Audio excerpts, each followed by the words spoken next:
Bismillah, alhamdulillah, wassalatu wassalamu ala rasulillah wa ala alihi wa sahbihi wa wala amma ba'd. Ketika kita bicara tentang Idul Fitri, maka tentu akan ada banyak rangkaian dan bahasan yang terkait dengan bahasan ini. Kita akan coba pada kesempatan kali ini membahas beberapa bahasan yang berhubungan dengan Idul Fitri. Kita awali terlebih dahulu dengan pengantar. Paling tidak ada 3 bagian.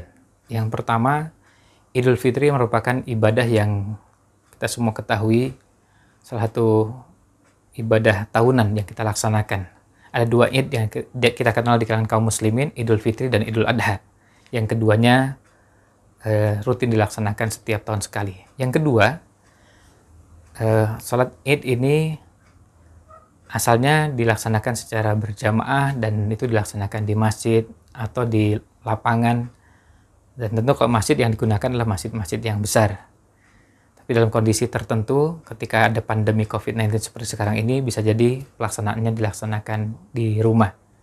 Kemudian yang ketiga, ketika kita tidak bisa mengerjakan sebagian ibadah, maka idealnya ini tidak menghalangi kita untuk bisa mengerjakan ibadah yang lain. Atau tidak bisa mengerjakan sebagian sunnah, maka paling tidak sunnah-sunnah yang lain juga bisa tetap kita laksanakan. Selanjutnya kita masuk ke bahasan yang berhubungan dengan hukum-hukum yang terkait dengan sholat Idul Fitri. Yang pertama, kalau kita bicara tentang hukum pelaksanaan sholat Id ini, ada 3 pendapat yang berkembang di kalangan para ulama. Sebagian, dan ini jumhur ulama, memilih pendapat bahwa ini adalah sunnah mu'akkadah.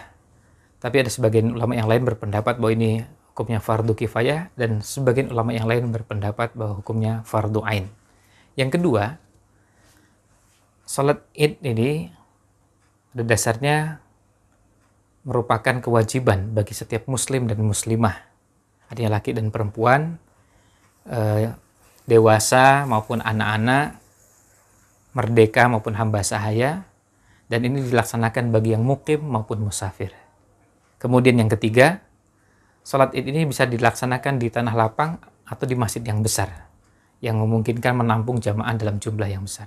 Tetapi ketika tidak memungkinkan dilaksanakan di tempat yang luas, apalagi seperti ada wabah yang sekarang ini kita ketahui bersama, maka para ulama membolehkan, tidak mengapa dilaksanakan di rumah dengan kondisi seperti yang sekarang ini ada. Selanjutnya, bahasan kedua adalah berkaitan dengan takbiran. Nah, terkait dengan bahasan ini ada 5 hal. Yang pertama, takbiran ini dilaksanakan atau mulai bisa dilaksanakan ba'da maghrib setelah kita memasuki malam Idul Fitri. Artinya itu adalah hari terakhir di malam Idul Fitri. Kemudian yang kedua, takbiran ini dianjurkan diperbanyak. Dianjurkan kita memperbanyak takbir sebanyak-banyaknya. Kemudian yang ketiga, takbiran ini kita lakukan dimanapun kita berada. Jadi dimanapun kita memungkinkan membaca takbir, maka kita baca takbir. Bisa jadi di rumah, atau di depan rumah, atau dimanapun ketika kita berada.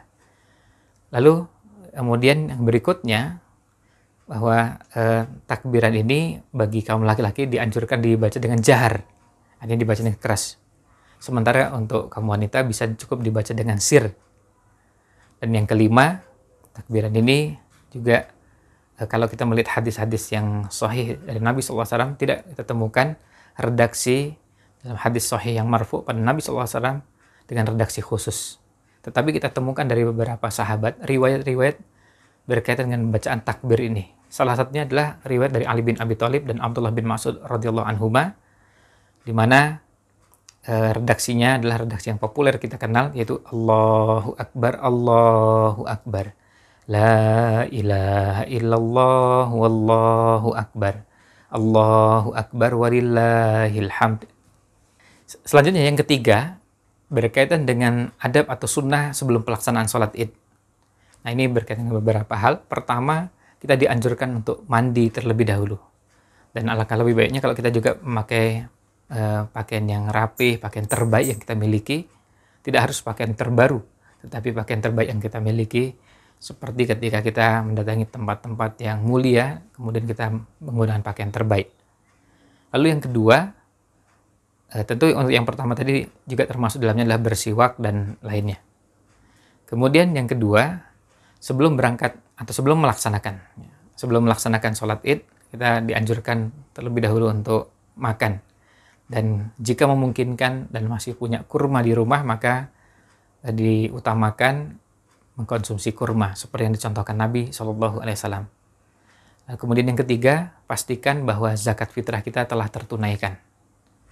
Kemudian yang keempat, kita usahakan sebisa mungkin untuk memperbanyak takbir di sebelum pelaksanaan sholat id ini.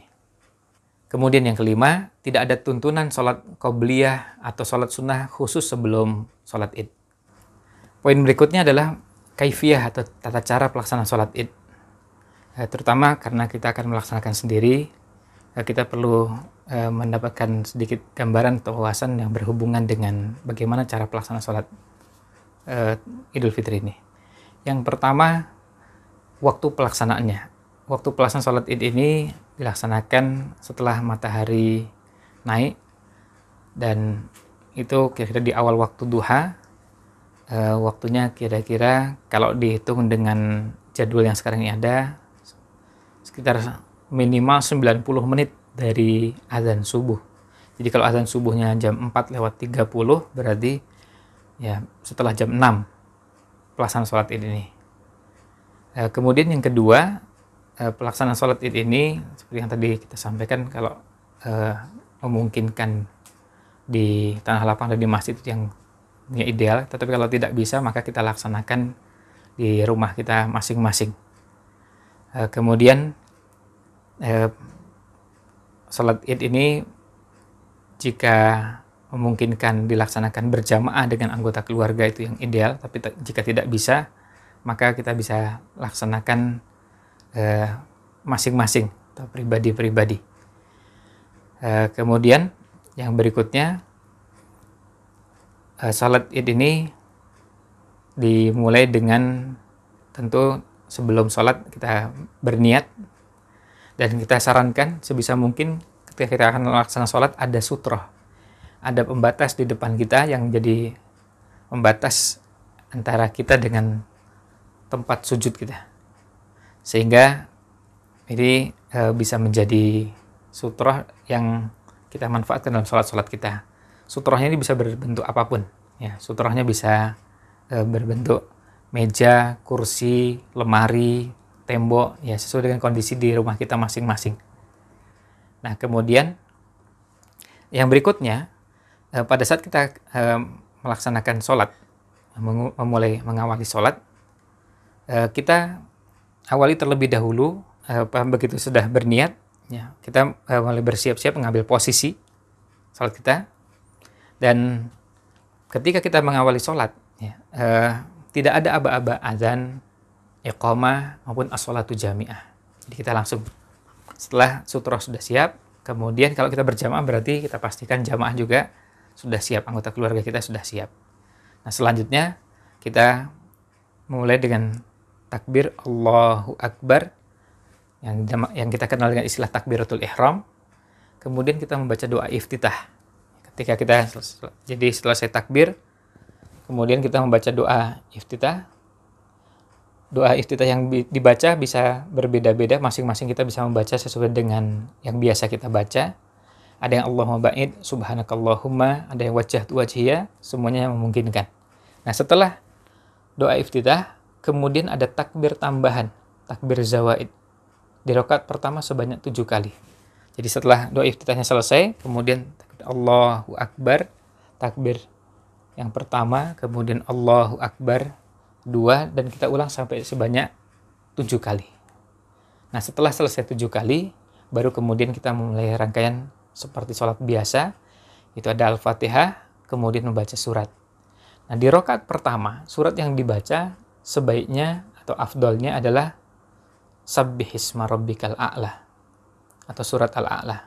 Dan surat yang dibaca pada rakaat kedua sebaiknya adalah Hal ataka haditsul ghasyiyah. Nah, ini jadi di rakaat pertama 7 takbir tambahan, kemudian dilanjutkan dengan bacaan Al-Fatihah dan surat. Untuk rakaat kedua nanti ada 5 takbir tambahan, tapi 5 takbir tambahan ini tidak termasuk takbir perpindahan dari sujud, kemudian kita bangkit, lalu kemudian takbir, itu nggak dihitung. Jadi nanti 5 itu adalah betul-betul takbir tambahan selain takbir perpindahan. Nah, kemudian di sela-sela takbir tambahan ini, jadi yang tadi 7 maupun 5, 7 di rakaat pertama, 5 di rakaat kedua, ada 2 pendapat yang berkembang di kalangan para ulama. Sebagian ulama berpendapat bahwa tidak ada bacaan apapun.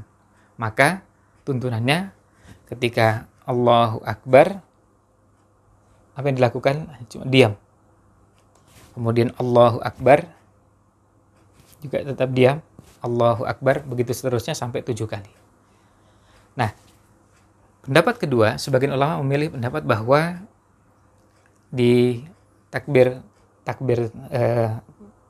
tambahan tadi, di sela-selanya bisa membaca tahmid, pujian kepada Allah, kemudian juga sholawat dan doa. Jadi kalau kita melihat riwayat dari Abdullah bin Mas'ud radhiyallahu an, seperti yang disebutkan oleh Syekhul Islam Ibnu Taimiyah dalam Fatwa Al-Kubra, disebutkan bahwa ketika di sela-sela takbir tambahan tersebut, jadi takbir tambahan, misalnya takbir tambahan pertama Allahu Akbar, lalu yang dibaca Subhanallah walhamdulillah wala ilaha illallah wallahu akbar, Allahumma sholli ala Muhammad wa ala ali Muhammad, kemudian Allahumma gfirli warhamni. Itu yang dibaca riwayat dari asar sahabat Abdullah bin Mas'ud radhiyallahu an.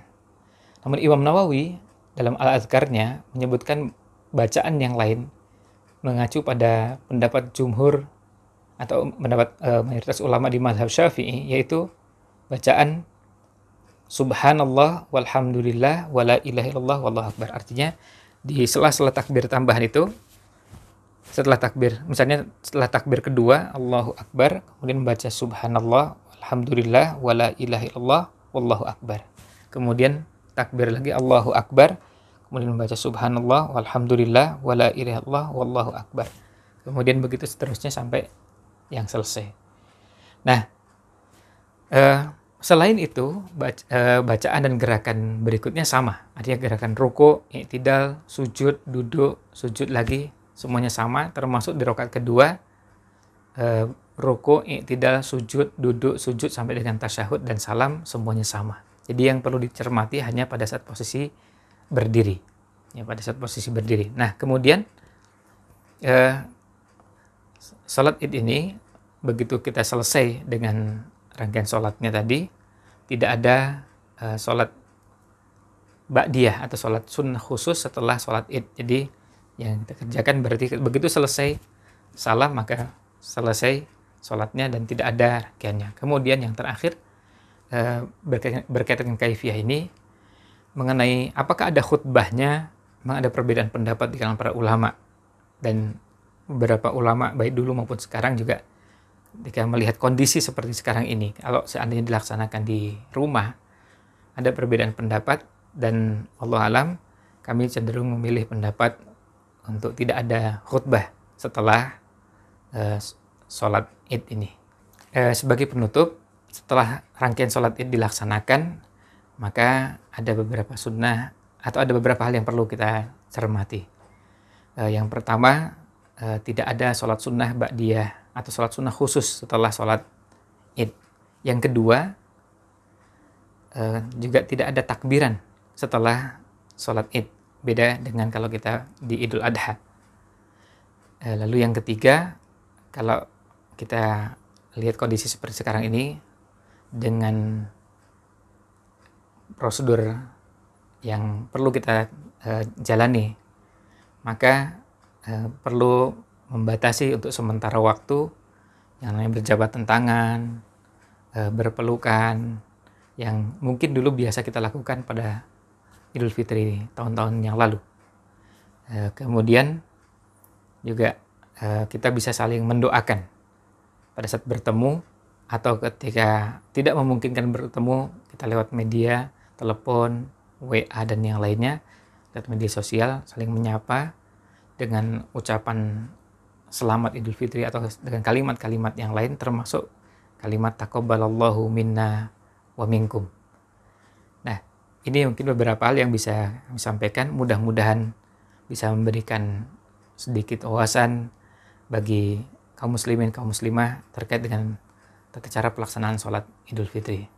Wallahu a'lam, sallallahu salam ala Nabi Muhammad wa ala alihi wa sahbihi ajmain. Wassalamualaikum warahmatullahi wabarakatuh. Allahu Akbar, Allahu Akbar.